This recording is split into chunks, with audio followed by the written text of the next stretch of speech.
Welcome to NickyD Show. I'm your host, NickyD, and today I'm here with Ghost Boy. Yeah. Woo! I exist. So, what's your story? About what? Like getting Life, into music? man. Life? Well, you see, I was born, and then I grew up and shit. And when I was about maybe 5 or 6, I got really into video games. And, like, I was really into PS2.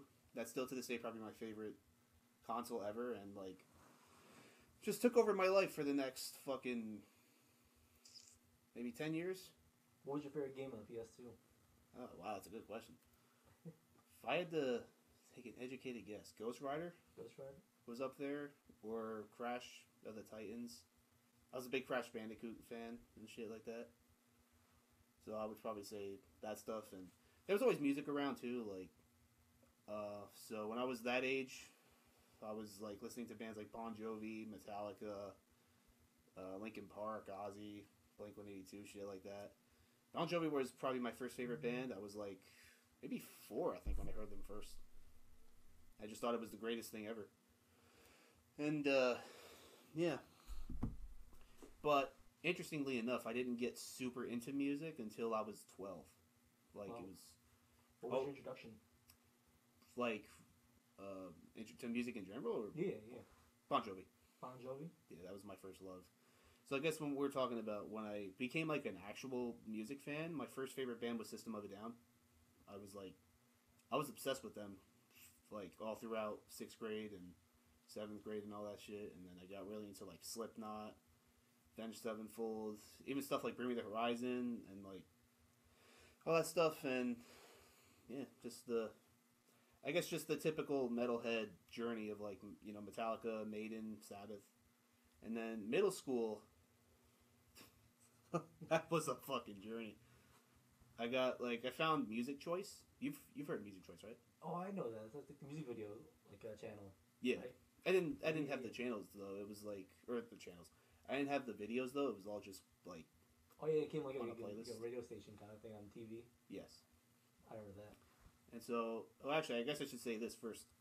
The most of the heavier bands was through my brother Matt, who is also the guitarist of Mange and VNPR.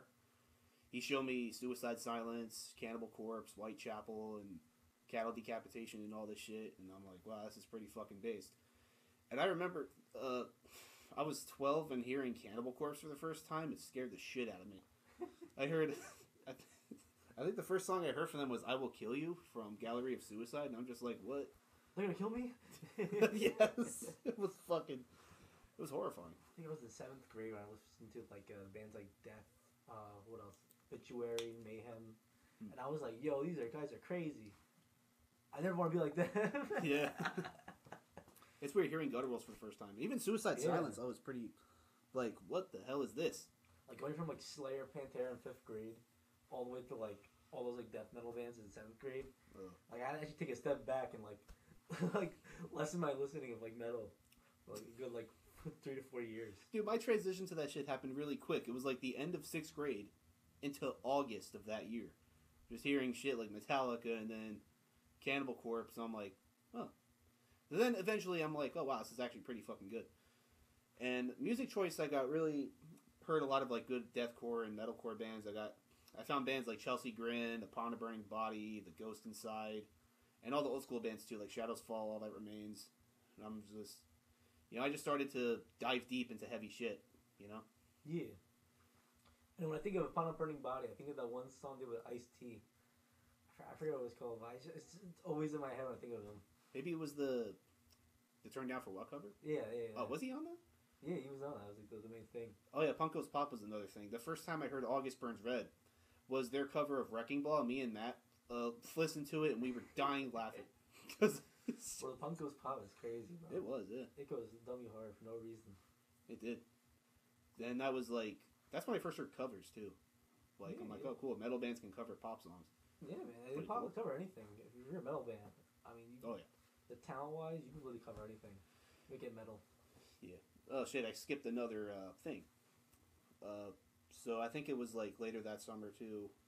I went digging through my iTunes library because my parents and my brother downloaded a shit ton of music, and I found like they had like At the Gates, Born of Osiris, fucking that one band with that one song. Oh yeah, Deicide. It was weird. Wait, is it actually? Oh, it is. There's an I in there. I would just call it Decide. I keep thinking it's Deicide. There's the. When I first read that, I'm like, Dayside? The fuck is a Dayside? I just didn't read the I. I just read Decide. I couldn't read it all. Oh, we actually, my second show with Mange was opening for Deicide. Oh shit, that's pretty cool. And it sucked. Oh, that sucks. Yeah. It's a good lineup though. It was Deicide, Cataclysm, Internal Bleeding, Beget the Nephilim, Hierarchy, which I think are from like a local band from New York or something, and then us. Word. Not in that order. We played first. Okay. I think. And yeah, it was just not. It was that Dingbats. Okay. So, yeah, that's unfortunate. At least you can say you opened up for Deicide. True. Internal Bleeding was the best part of that night. They were fucking just amazing. I think I heard of that band. It sounds familiar. Probably from the flyer. I probably saw that flyer. Probably. It's like Long Island, like slam from like the 90s. Or I think it's Long Island. It's New York. I know that though. So how'd you get into like playing music, like in general? My old Matt's a guitarist, and so a little backstory on this. The music school that he works at has this thing called Rock Show. They do like maybe 2 or 3 shows a year, and it was always at Debonair, and it was like 2011 was the first one. I was in 9th grade. The fuck? I was 9 years old. Sorry, my autism's leveling up a bit. I gotta keep that down a bit. But yeah, I'm autistic. I can say that. We'll be okay. Yeah. And I'm watching this. I'm like, wow, this is pretty cool. And so he kind of like, and my uncle brought his drum set over to our house and never came to get it back. So I just started playing on it. Like, Matt and I used to bust out a lot of covers. I think the first song I ever did was Raining Blood. I sucked at it. But the first song I think I covered but actually sounded good on was For Whom the Bell Tolls, which I'm maybe thinking of like just recording a cover of that just for memory's sake, because I'm kind of sick to death of playing that song. And yeah, we used to cover that all the time. We used to cover Slayer like all the time. We used to do Rain and Blood, Dead Skin Mask, Skeletons of Society, all that shit. So I guess Slayer, technically got me into playing the drums, because I always wanted to play fast shit. And so, fast forward to 2016, we started our first band. You guys can't see it, but I made quotations, because this, oh god, this was something. The band was called Here Comes the Captain. And I don't know what our sound was. I think the first song we ever wrote was called Suicide Heights, which was not a bad song. Interesting name. Yeah, it is a pretty good name. That's what we liked about it. And we have like a 3-song demo that's on YouTube. And the first song is called Meatball, which this is more lore. My cousin, who is now 10, he used to say meatball all the time when he was a baby for some fucking reason. And I guess we wrote the song for him. It was a grindcore song. It was just like, meatball! Meatball! Yes. Meatball! Everyone loved it for some fucking reason. Like, hey, it's back. And it's meatball! And then the next song, which is actually now a VNPR song, it's kind of remastered. It's called Vengeance Is Mine, which was, I guess, just teen angst. I was also heavily influenced by Five Finger Death Punch. I would just write lyrics about being really mad and how I hate everybody and I want to kill everybody. we had lyrics like, I want to jump up with your intestines. I want to cut off your wings so that you can never fly. Some stupid shit like that. Mm-hmm. That's pretty funny. Yeah. And so that's actually a VNPR song now. It's called Crystal. This is like my favorite song title I came up with. Crystal Meth. It gives you wings. And then it ended up also being one of our hardest songs too. Is it out on platforms right now? Yeah, it's on our debut album, Angel Piss, which dropped. Stream that shit, bro. Yeah. Angel Piss by VNPR. If you like porno grind with mosh riffs and some cavemans thrown in there, listen to it. Cavemans are ooga bunging all over the place. Yeah. And I felt like there was something else I was going to say. Yeah. That's pretty much the Here Comes the Captain thing. There's more, but I don't know if I want to go into that. It's a shit storm. Yeah, unfortunate. But like, performing wise, like what are some of your favorite performances you've had so far playing with either project? So the first actual show I did with Mange was probably our best crowd. We played this thing called Blight Night 2. It's like a mini festival type thing at Ralph's Rock in Worcester, Massachusetts. And there was it was a mixed bill. Like, because we were, at the time, so Mange was like just transitioning into deathcore, like after being a power violence band for like a year. And so I guess we were the deathcore band. And then there was also bands like Sophisticated Adult. They're, I think, kind of big in like the New England area. They're like Every Time I Die, I guess, but better, in my opinion. But yeah, there was fucking deathcore bands, it was hardcore bands, black metal bands, death metal. It was a mixed bill. And there was also all types of moshing, all push pitting, circle pitting, throwing down and shit. And we headlined. I think we were the only band who didn't have anything on Spotify. Like, we had stuff on Bandcamp, but nothing on, like, streaming platforms. Yeah. But we had the biggest crowd of the night. Oh, and we did 2 covers. We did Welcome to Sludge City from Annotations of an Autopsy. And we used to do this all the time. We do this with VNPR now, but we did Counting Worms from Knock Loose. And we had a stage flood for both songs. Stage flood? Yeah, that shit was... that sounds fun. Oh my god. And I think about that day all the time. It was just so fun. And my favorite show we've ever played was with a band who is now dead to us called Tactosa. I don't want to get into what happened with them, but this is the first time we've ever played in Long Island, which, yeah, that was such a great show because we never played in New York before, and they invited us out because they're like another band that's like Suicide Silence, like old school Suicide Silence type shit. And I think they invited us out, so we did it. And then there was the other band called Vile Tongue, which is like, I guess, just modern down tempo shit. And then 2 bands who are now like homies of ours now, Raid, who I'm sure some people listening to this probably know Raid from the Hostile release show. Yeah, I heard of them. Yeah, that's how we met them. And Pink Mist, which is just beat down. It's fucking, we love Pink Mist. And Raid have become like some of our best friends now. And this was one of our most violent crowds. And we became friends with Tactosa.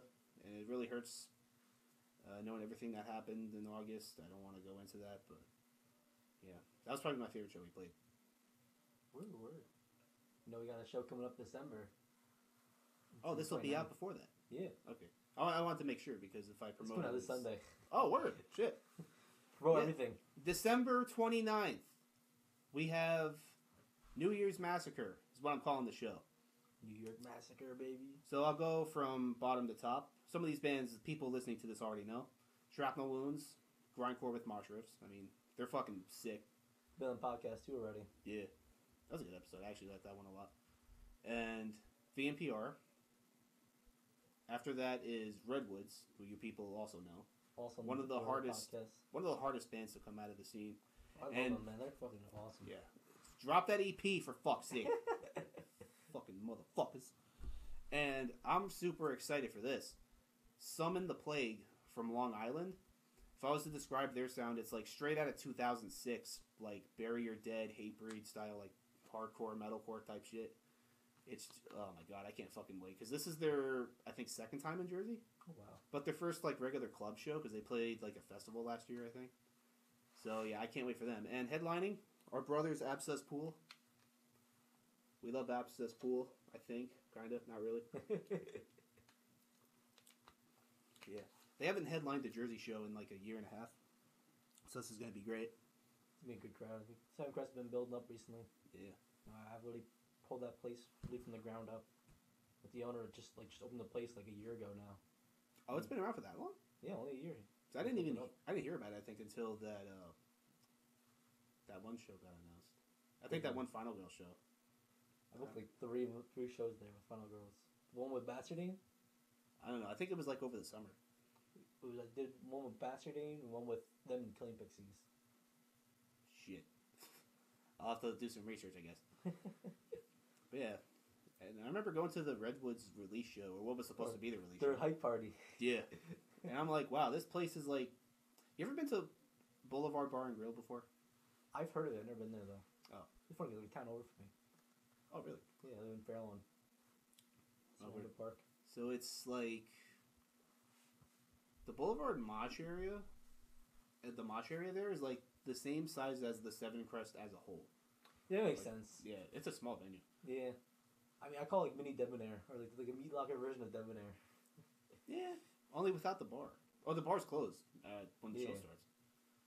Yeah, but I'm excited to finally play there, and I'm still trying to think of what to have for the projector, because do we want to do all the band logos? I guess it's up to the bands, really. Up to the bands. Some bands want to do it, some bands want to put up like a funny image. I got a funny image. I don't think I should.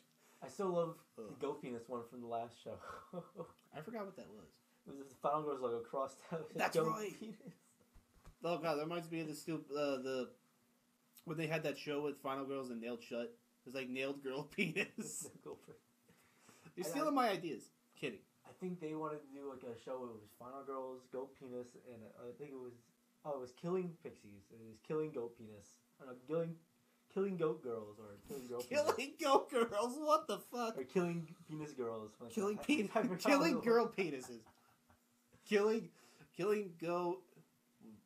I don't know. There's so many combinations you make with that. Killing Goat Girl Pixie Penises. Yo, that's a VNPR title now. Claimed copyright. Hell yeah. And then we got another show January 12th. I'm super excited for this one. It's like Meat Locker, right? Yes. So, oh wait, I forgot to say this. Hosticide were supposed to headline the New Year show. They had to drop because they had double plans, so that kind of sucks. But yeah, I think they're going on tour at ChemX during that week. That's like that's like their last day, I think, on that tour. Yeah. So I got fucked. It is what it is. Yeah. Trust me, when you get into booking, bro, it's gonna happen a lot. Yeah. So I'm not gonna be booking too much. I want to book, like, I'm trying to book bands that like I want to play with. But if I only do that, I don't know. That could be kind of selfish, you know. It's like I want to book a lot of it, but if it's all I do, then yeah. Because I'm probably gonna book like some non-metal shows too. Like I want to book violent shows, like shows where people can go and like hate mosh. That's why this New Year show is perfect. And I think the January show is also good because I didn't explain the lineup yet. So I'm going to do that. VNPR is opening. Then we got Against All, good old New Jersey beatdown. I haven't seen those guys in a minute. I miss those guys. And then we got Cruel Bomb, which are a thrash band from Wilkes-Barre, Pennsylvania. I've never seen them. I know they've played Dingbats a few times. I don't think they played The Locker. So I'm excited for this. And headlining, we got Final Girls, because they're the shit. Everyone loves Final Girls. Final Girls. Also run the podcast. Yeah. Mange actually played with them in April. That was like the first main show at The Locker in 2 years at that point. Wow. Yeah, we got lockdown. Mm-hmm. I shut down like everything for like 2 years. No, not 2 years. It was 3 years. Wow. Because I think something happened. COVID happened. No, it wasn't that. I think Mange got banned from The Locker for like a brief period of time. Didn't last long because me and Matt have been going there for like the past year. You know what's funny? The Meat Locker likes to ban people, and I forget why they banned them. They unban them. That's based. They told me they banned fucking what's his name, Gutter Christ. What? They forgot why they banned him. They booked him again. And he had the Pie Fight show, and they banned him again. Oh wow! Why did he get banned the first time? I don't know. This is straight from the source. Interesting, because he booked a show for Devin, my vocalist. He's also the vocalist of Abscess Pool and vocalist of Mange, and his girlfriend. I think it's his girlfriend. I could be wrong about this, but Abscess Pool headlined her birthday show, which had a bunch of like gothic artists. There was Kirk Donovan, 2 other people I don't remember the names of, and then there was a DJ. And Gutter Price, I think, booked that. So yeah, I guess that's Leaving Proof. That was a fucking good show too. Like that was. Wow, I didn't know Gutter Christ put Cardano, man. That's kind of crazy. Yeah. I ran into him the other day too. Gutter really? Christ. Yeah, I was at the Philadelphia Monster Mania, and I walked by the vendor and I see Gutter Christ. I'm like, what the fuck are you doing here? Well, I just saw him. I was at the Waking the Cadaver show on Saturday. Which Yeah, how was that? that was probably the most. That was the most terrifying experience of my life. What made it terrifying? It's Waking the Cadaver. Alright. First show back in Jersey, I think, in like 10 years. All hell broke loose. Oh yeah, as soon as Chase Through the Woods by a Rapist started, no one stood still. Like everyone was just throwing, bro. Nobody. Like a scene out of the Instagram account, not a push pit. It's like World War II. And there's also Saltese has like a no stage diving policy. Really? People stage dove anyway. It's like you can't enforce that, and it was sold out too. Yeah. So I don't think I don't think they even noticed. No, they noticed. They just it was like, oh well, shit, we're too late. But they weren't like thrown out for that shit or not? Nah, 2 people did get thrown out for fighting, which good. Moshing fighting or actual fighting? Actual fighting. Actual. If it was moshing fighting, the whole fucking room would have gotten kicked out. Well, There'd be no one there, you know. I've seen it happen before where people will wrestle each other in the pit or some shit. You know what I mean? Matt and I do that all the time. We crowd kill each other all the time, especially during our friends' bands. You know. I remember there was one clip I saw the Meat Locker where these 2 people were like bear wrestling in the middle of the pit, rolling around. And everyone was like, yeah, yeah, yeah. That's pretty based, I think. So when people say they saw people fighting, I'm like, I thought in my mind, that's what I'm seeing. Oh my god, that's. I don't think I've seen actual wrestling in a pit before. It was a couple of years ago at this point. Matt and I are probably going to do that eventually. But like grapple each other, fucking take down everything. Yeah. Fuck, I feel like I was going to say something else. So what about your writing style? Huh? How do you describe your writing style with your projects? Like, how do we write the songs? Yeah, how do you come about? How do you come up with the ideas? How do you write the songs? Who comes up with what? So for VNPR, Matt will basically write a riff, and I will write a fill that fits with it. And if it's like hard enough, I guess, or fuck, I'm not very good with words. I'm sorry about that, but and it's all good. Sometimes I will write lyrics, but like the thing with writing lyrics is it's when we play the songs with the instrumentals, it's like we have a ton of song titles written down in like our notes and stuff. Excuse me. And sometimes, and we think all the time, what title would fit this? We got a bunch of like, and like then we just go into like a, yeah, we got something. Yeah. And if the title is like something I can write about, I will write something about it. That's why our song "The Great Barrier Reef." Everyone loves that song. It's like that's actually not really. That's more of just a power violence song, really. But it's, and I've been thinking of making handwritten lyric sheets for it. Which if I'm gonna do that, and I'm gonna sell them at the New Year's show, for sure. And yeah, so that's it for VNPR. Mange, same thing. Coyote writes most of the riffs. He's the other guitarist, and he's actually the only original member of the band.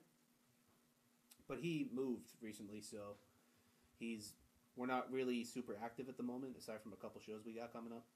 And he would write a riff, because he's like a huge MySpace deathcore guy. He loves At the Gates riffs, and he'll write pretty much anything At the Gatesy or like At the Gates or Devourment. Like he'll write like super like and then he'll go with like dun, dun, dun, dun type riffs. And same thing, you know, I play whatever fits with it and so on. And I think how lyrics work for that is that we'll just come up with titles, and then Coyote will send the titles to Dev, and he'll be like, hey, write something that write lyrics that fucking fit with the title. So like if a song like Disfigured Innocence, where it's about revenge, I guess, or a song like Concrete Burial, which is about murking bitches. So would you have like any influences from like other bands or even other like topics or like subjects? outside of music? Oh yeah. Oh wait, outside of music? Yeah, like video games, something like that. Oh, absolutely. A lot of VNPR songs are about like penises. I mean, I guess penises could be musical depending on how you see them. I see them that way, but at the same time, sometimes you just gotta have silent sex. And I just write songs of, oh yeah, the ocean. Fuck. I don't remember. I guess non-music things, we have... Actually, I think just about every VNPR song is, like, lyrically is not related to music, other than the fact that they are lyrics for music. I think I'm explaining this right? Yeah, like, they're not meant to be, like, in a musical sense, like, oh, this is, like, a Incubus song, or, like, this is, like, a Slipknot song. This is just, like, a song about this. Yes. We wrote songs about penises, about more penises. And even more penises. Oh, yeah. Go penis, better watch out, because we're coming for you. Going for the penis music. Venomous masturbating goat penis. That's what's it called, the split. Oh, hell yeah. And, we have one song about Yo, so this is, like, not really a gross thing. We have a song called Oinky the Russian War Pig. It's about a pig who goes into the war and kills everybody. And all of his fellow soldiers die too, but he just lives. He's literally just a pig. Like, you ever seen those commercials where, like, a pig is, like... He's just a pig. When he's in a car and he's holding those, like... what do you call them? Like, the little fans thing, and he's... Yeah. Like, wee! It's that pig, but he has guns and he's killing everybody. Instead of arms, he's got gun for hand, shooting out AKs. And he's Russian, and he basically says, I will kill you all, or I will shit all over every single one of you, individually. That was more Scottish, I guess. I don't know. Yeah. Yeah, we're not great in that. Yeah. Mange, like... and this is the thing with a lot of deathcore lyrics, is that, like, a lot of misogynistic deathcore lyrics are based on horror movies. It's not like fantasies that these vocalists have about killing women, like, It's like, it's based on horror movies and stuff. Like, our song, especially if you listen to the demo version of As the Bloodbath Ensues, there's samples from American Psycho that literally say, I like to dissect girls. Does that mean we like... No, it doesn't mean we like to fucking do that shit. It's just... It's a theme. Concrete Burial, same thing. We have samples from American Psycho. Because I guess Coyote just really likes that movie. And yeah, that's about it, pretty much. I was thinking of that one scene where he's what is that, American Psycho? I think I'm thinking of the Psycho, the actual movie. Where he comes with the fucking, like, the knife, and I'm like, wait a minute, that's Psycho, the movie. Alfred Hitchcock.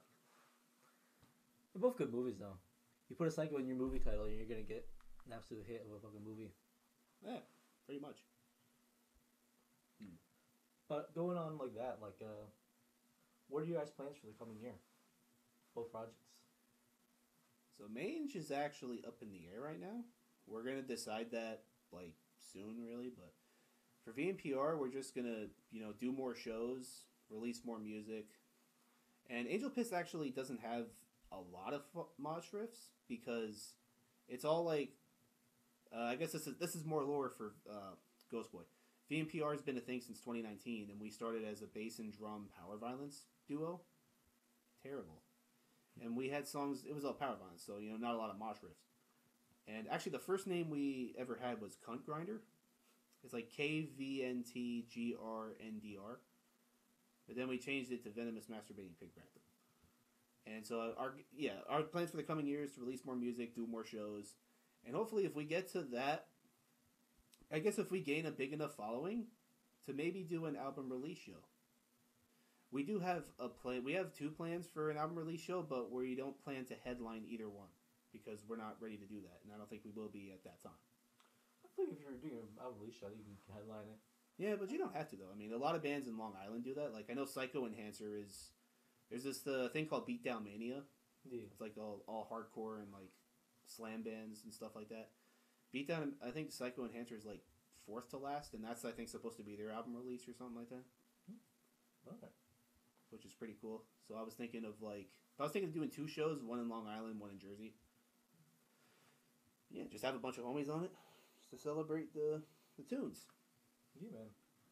So, what are some like venues you guys haven't played at before you want to play in the future? For VNPR or for Mange? I mean, either. Well, for VNPR, we haven't played many places. Like, I'm excited to play the Seven Cross for the first time. That's gonna be a fun show. Oh my god, I'm so fun. I'm way too excited for that, man. I'm excited for all the shows. It's gonna be violent. A very violent evening. Oh yeah. And for Mange, so we're playing Debonair next week. Oh shit. I've been wanting to play there for a minute. And I would also like to play... We never played in Philly. Yeah, it's hard to book in. Is it really? Yeah. Shit. Like when I was in my other band, like that was the one place we could never get a show in. Oh shit. Yeah, we were supposed to play a birthday show for one of our friends there at the Steak Pit. Oh, I know that venue. I think that got canceled because two of the bands dropped. And I guess it defeated half the purpose just because they're... Yeah, it's like a birthday show. You can't bring any other band on. She's friends with them and stuff. Yeah. And I heard the Litter Box came back.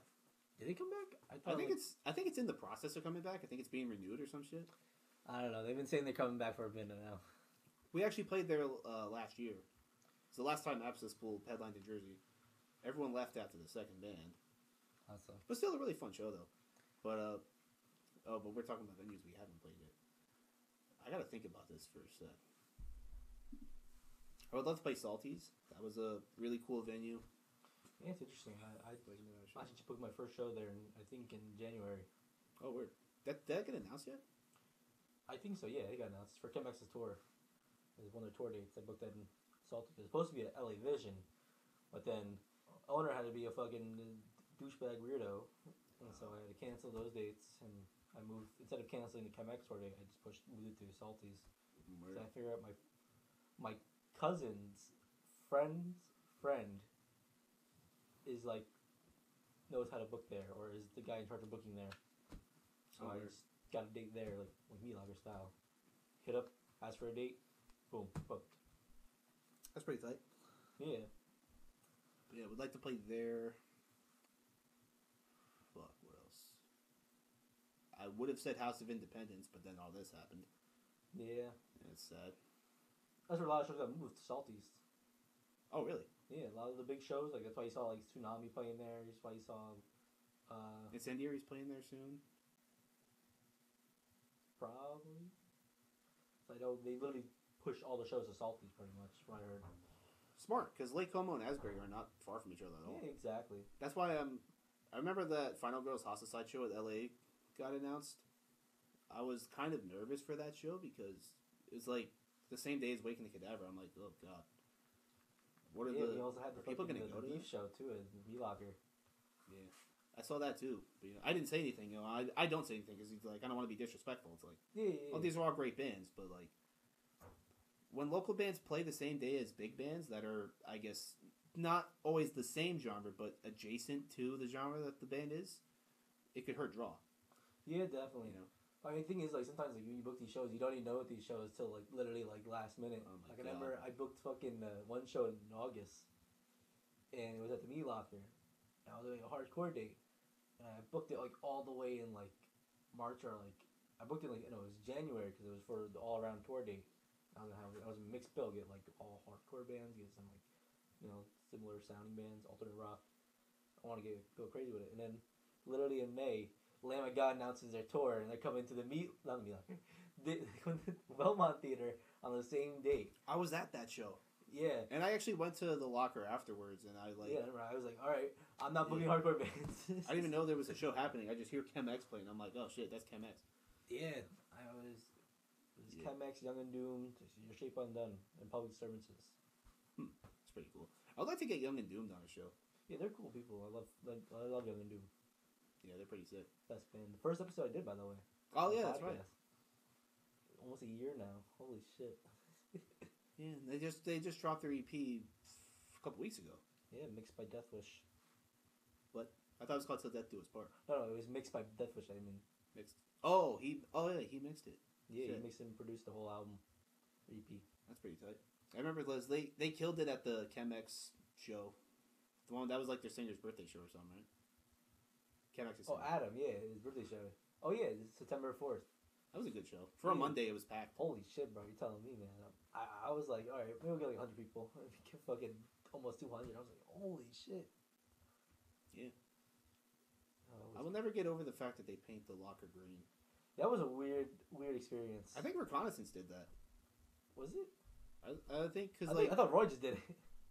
She said something about it. She's like, it's green because it's my favorite color or something like that. I'm like, well, you washed off the ECMC tag and the Wheat Shredder tag. Oh well. I put a bunch of ECMC tags during Spooky Fest, so I guess we're even now. We claim to be lucky. Oh yeah, because when Mainz played there, oh my god, and that was also probably our most violent Jersey show.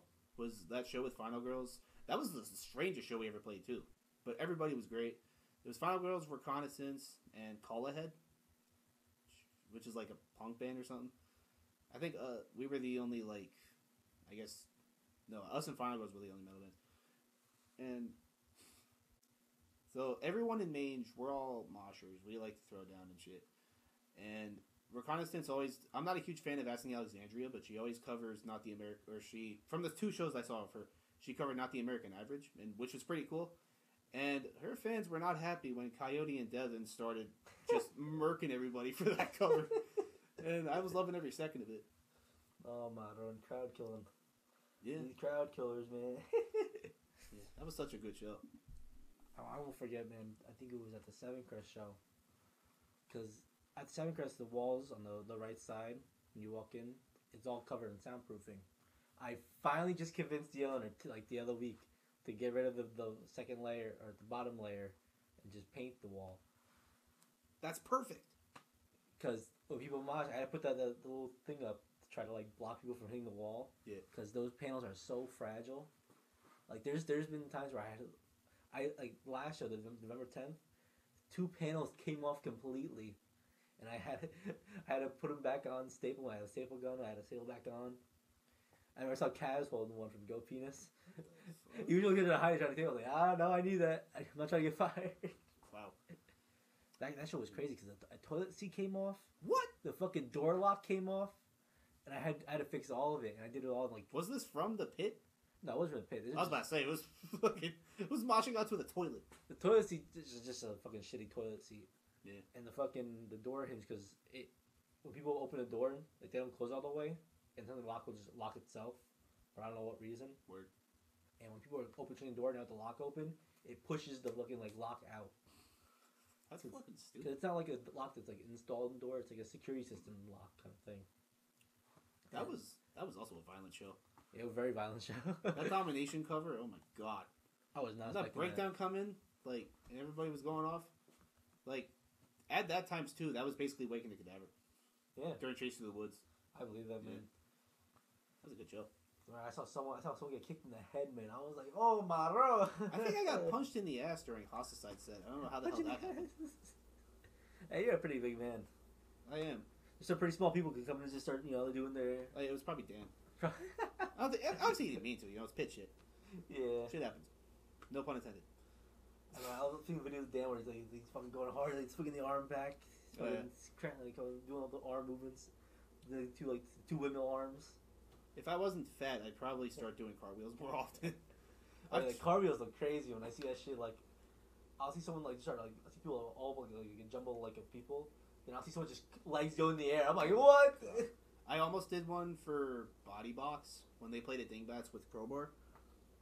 I didn't. I wasn't super successful, but I did. It was better than nothing.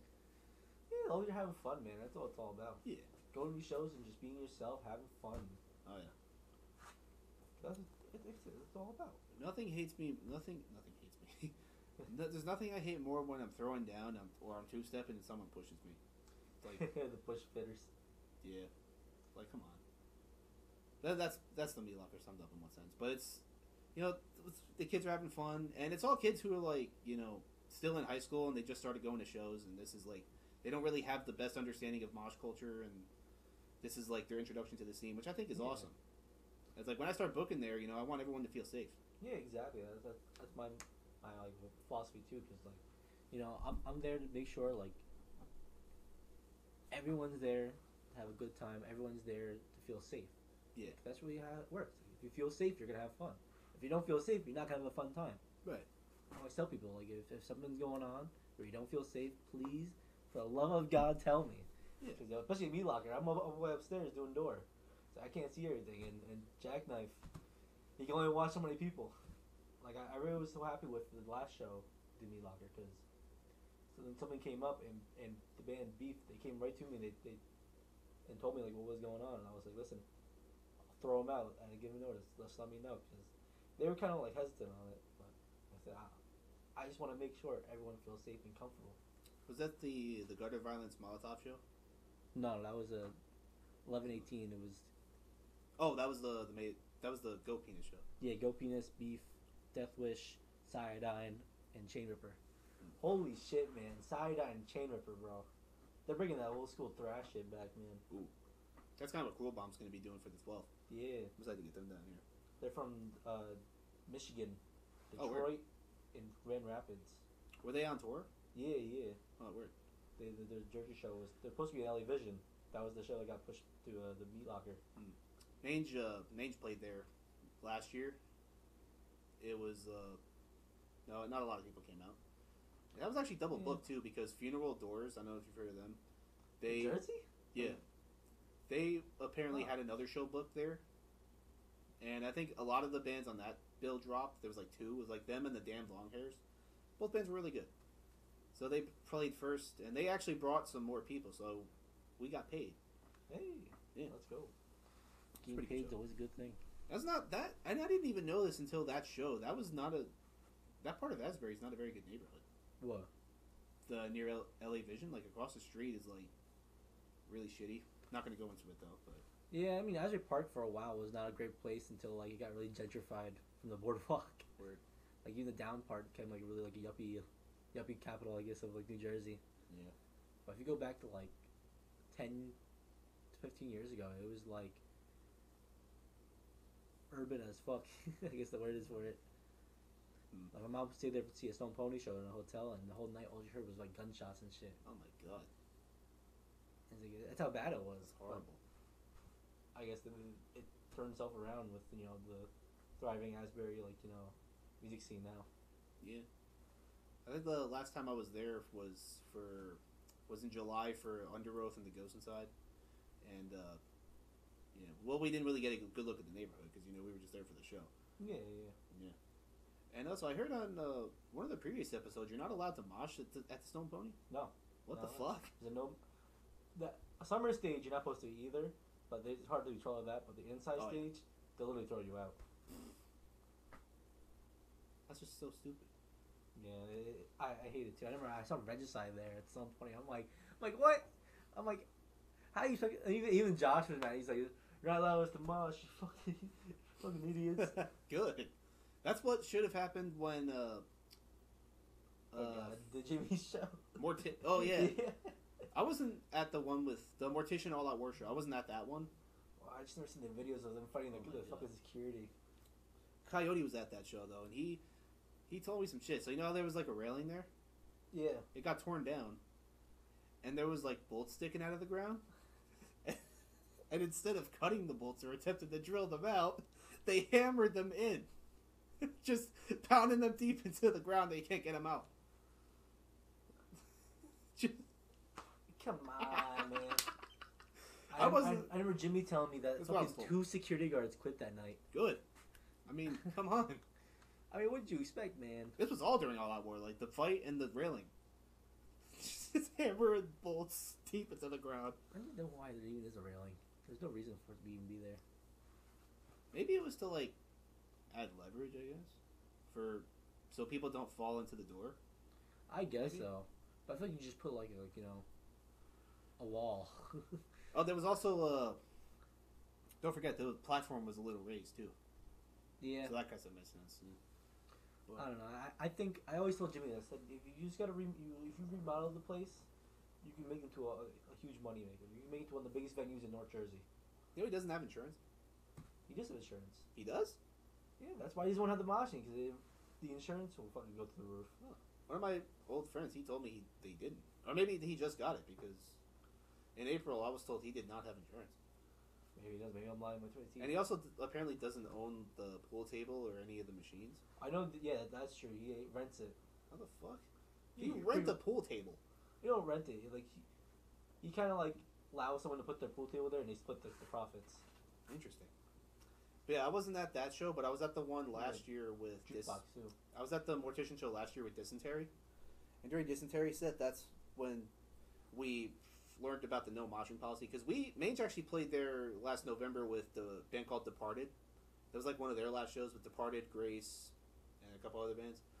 Our singer got yelled at for moshing a little bit. I don't really know what it was for. I think for moshing. I think he was like crowd killing his little brother or something like that. Because he does that all the time for some reason. And we're walking to the car, bringing some equipment out, and I'm just like, so we had a show there for January 8th, which got moved to Boulevard, with Nine Dead, Ocean of Illusions, Exigent, and a couple other bands. That was supposed to happen at Jimmy's. And I was like, maybe we should move the show if you're going to get yelled at for moshing. And then the Dysentery show, that was the icing on the cake. We were like, yo, fuck this place. We're moving the show. Cause, I don't know why he's booking hardcore bands if he's not moshing. Exactly. I always tell him, like, bro, like... You're looking more all-out war, Mortician, Dysentery. You're hosting a Long Island slam band. You're asking for trouble if you're not going to let people mosh. Yeah, man, that's what I said. All I hear is people talking shit about it. I'm like, listen, like, I can't defend you here, man. Like, I always at Jimmy's, I can't defend you, bro. He was like, enough of the pushing bullshit. This is my establishment. And eventually, he turned off the PAs. Yeah, he unplugged everything. And when everything was plugged back in, the singer of Dysentery was pissed. He was like, yo, fuck this venue, fuck this establishment. We're never fucking playing here again. But we drove all the way from Long Island, so could we please finish the set?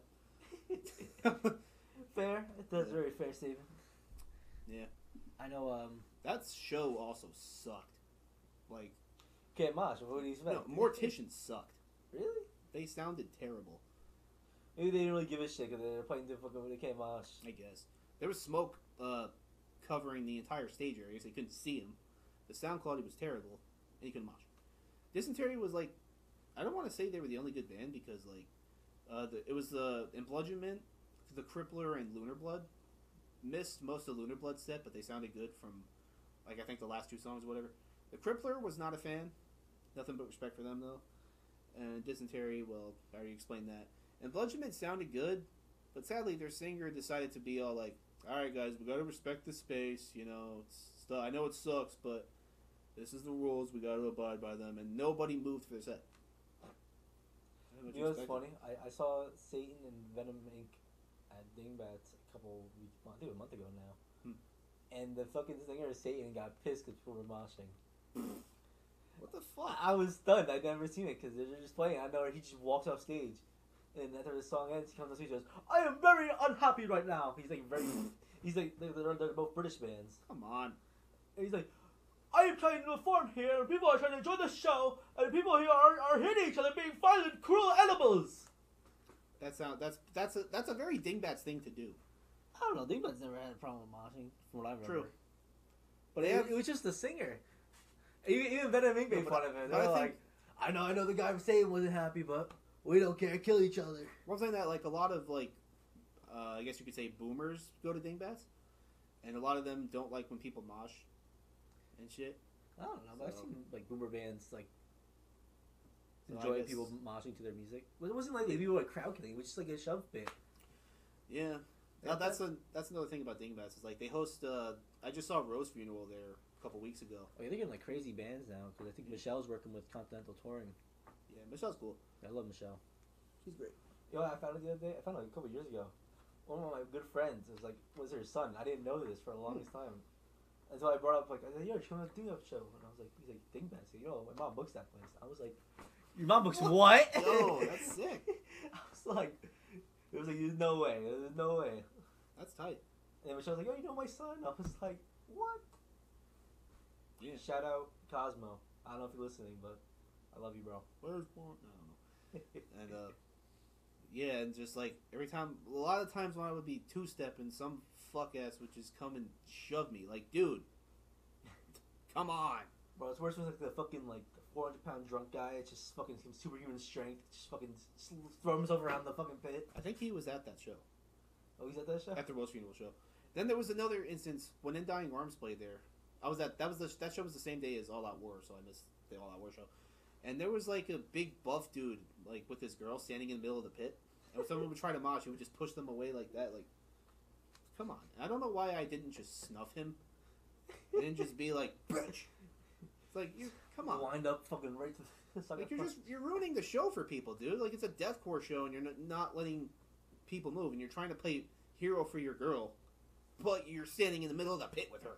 Yeah, it makes no sense. What's your logic there? Oh, I'm in the middle. I'm safe. I'm in the eye of the storm. I'm a buff boy. I'm strong. Watch you protect. My balls dropped 5 minutes ago, and it pays off. I don't even know what I'm saying anymore. Bro, I think, wow, what band was it? I think it was, I can't remember the name of this damn band. It was a thrash metal band I saw at Dingbat last year. And I saw this big guy, he was really drunk, dancing around the pit. And then he fucking fell and he crashed into the stage stairs. And the whole stair came off the fucking stage. Yeah. It was probably the dude in the DRI hoodie. Yes, it was. It was that guy. Oh, yeah, because... He goes to every show wasted. I always saw him at Dingbats. I never saw Meatloaf for that one time. He was also at the Gutter Violence show with Ossuary and World Eater. And I'm like, oh, damn, he's actually at... I've seen this guy at Dingbats before. Yeah, I always saw him at Dingbats, like the big band shows. Yeah, he said he doesn't like big venues. You know? Like small venues and stuff, which is... Yeah, I get that. And then he decided to be that... Be a weirdo. Should we probably shouldn't mention this, should we? He decided to be a weirdo. Yeah. Makes me wonder if he'll pull up to another show. I doubt it. Not Meatloaf, at least. No, definitely not. He wears the same thing to every show. You know? You can't hide. Like, yeah, because I remember seeing him at Soulfly in, like, 2019. He was wearing the same fucking fit. So I remember when DRR announced the show, I was like, that guy's gonna get that fucking show. Was he there? Figured. I think that was the show where he crashed to the fucking stairs. Oh, that was the show? Might have been. It was that one or the other thrash one before I saw him with. Well, that's such a funny image, especially knowing that dude. I remember at the Gutter Violence Molotov Machacho show, he, like, hugged me while I was throwing down super tight. I'm like, oh, it was Lich King. That's where I saw him the first time. It was at Dingbats, and he kept doing like putting on his shirt, the DRI shirt, and then flipping off you, like doing like this kind of shit. What a chode. And fucking the band's like, can this guy please get the fuck away from us? I don't give a shit my DRI shirt. Good. He's also a weak mosher. He's weak mosher. He is not like even a mosher. He just runs around like, woo. Oh yeah. He does. He was moshing a little at the Soulfly show. That's about it. Yeah, every time I see him, he's just running around the pit like a loose cannon, and just rolling around pretty much. And hugging people who are throwing down. Yeah, pretty much. Yeah. It's a lot of shit happens. Yeah.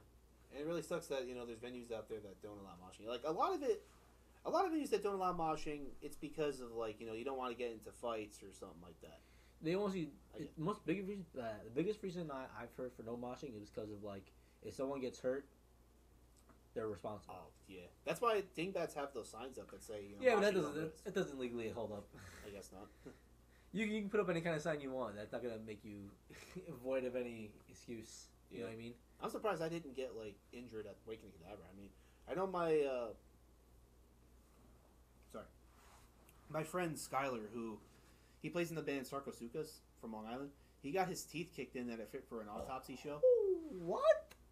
And that was horrifying, and it's like there's probably some people listening to the show right now who are like, "Yeah, shit happens." Like, that's a serious injury. Come on. Like, a trip to the dentist just to look at my teeth is enough to make me want to throw up. I can't imagine what it's like to get it kicked in. Holy shit, bro. Like, and this was a few years ago, so he's good now. But, that's good to hear. Ugh. Oh my god, kicked in. That's crazy. Dude, I hear all these horror stories and people are like, why don't I want to get in the pit, man? Like, dude, I've seen enough. I've already have 2 concussions on my fucking history, bro. I don't need another one. Like, I mean, I've gotten my, like, nose busted before. Yeah, that's about it. Like, I never got, like, sprained an ankle, I got a black eye, too. Black eye, damn, bro. The singer from Raid did that. Fucking Tyler. Man. Shout out Raid. Shout out Raid. I want to book him. I know I didn't get a chance to see him at the Hostile show, but I remember me and Dank Yeater were booking the show, and I was thinking about getting him for the show. Oh yeah, for the December 15th show. Yeah, He was telling me about that. I was hoping to get him, but I don't. Either they weren't available, or I booked too many bands at that point.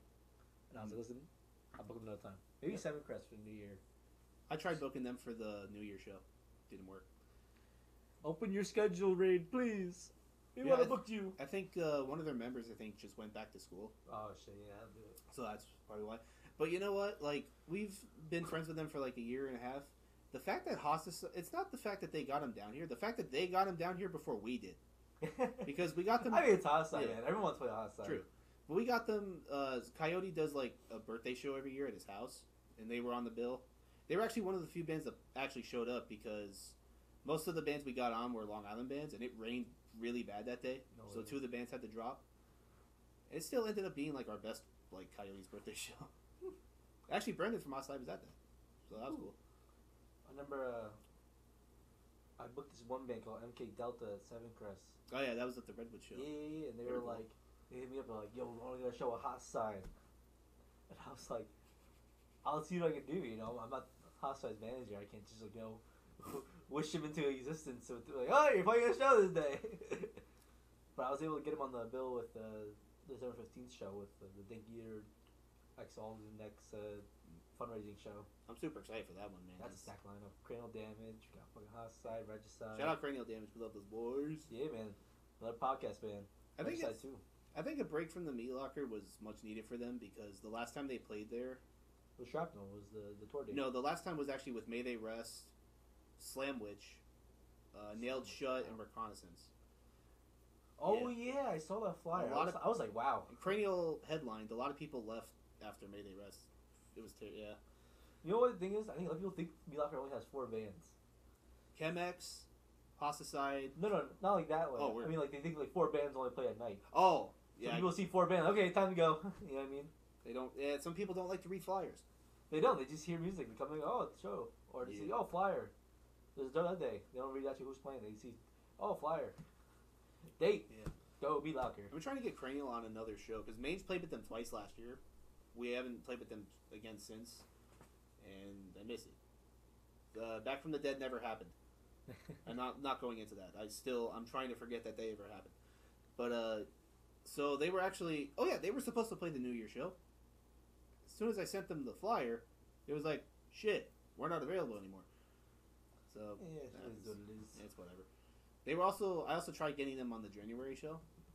They couldn't do it, unfortunately. But yeah, they're scheduling ahead, man. they A lot of bands right now are like they're growing, man.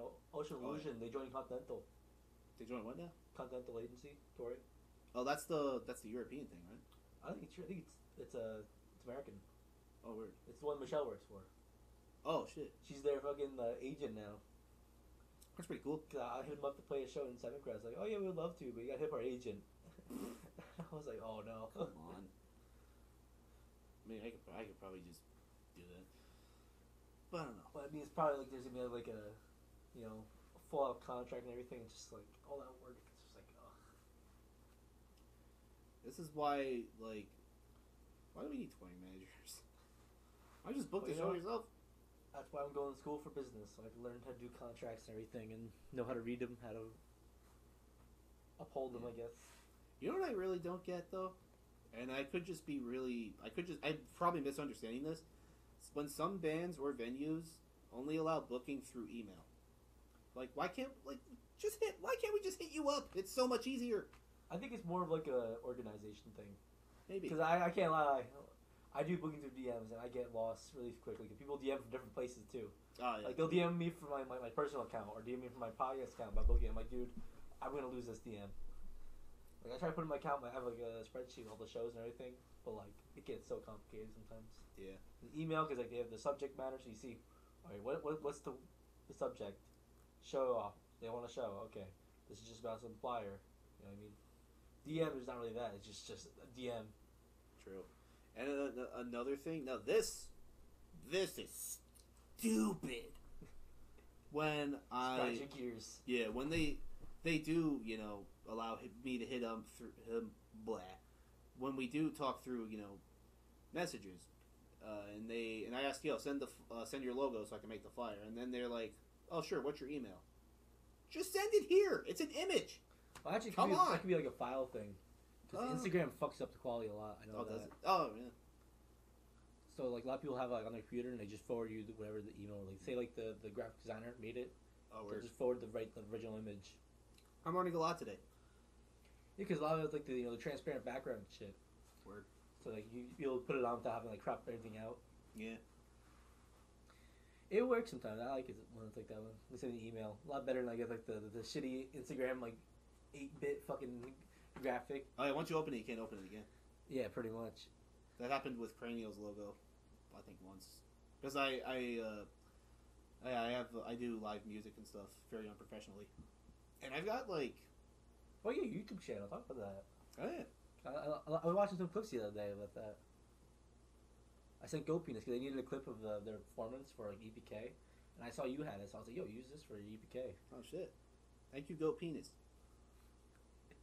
So yeah, how'd you get to like recording like the YouTube channel and shit? So for Ghost Boy Entertainment, I've actually been filming shows unprofessionally for the last 6 years, maybe. Because the first time I ever filmed a show was when I saw Metallica when I was 15. It was the Mother's Day show with Avenged, and I filmed Seek and Destroy on my phone, and I put it up, and I'm like, oh wow, I'm gonna do this more often. Then then I filmed Stick to Your Guns at Warped Tour, and I'm like, okay, cool. Green Day, Hatebreed. I'm trying to go in order. Architects, Stick to Your Guns again. Like every show I would go to, I would try to film like something. But I didn't start taking it a little too seriously until last year, maybe, where I would film a song from each band I see at like every show I go to. And now that I started making thumbnails at the beginning of this year, I'm like, damn, this is actually pretty fun. So I guess what really inspires me is there's another shout out, my boy Tage from Mind Decay Productions. I haven't seen that guy in a minute because he doesn't live in Jersey anymore. Yeah, and I see like his live videos of like Come Mierda and Blemish and fucking Weeping and all that shit, and I'm like, wow, these thumbnails are cool. I should do it. I should start doing that. Sometimes it's a pain in the ass because there have been bands I've filmed where I don't get very good angles of like any of the members doing cool shit, or if I do, it's blurry, so I can't really make it look cool.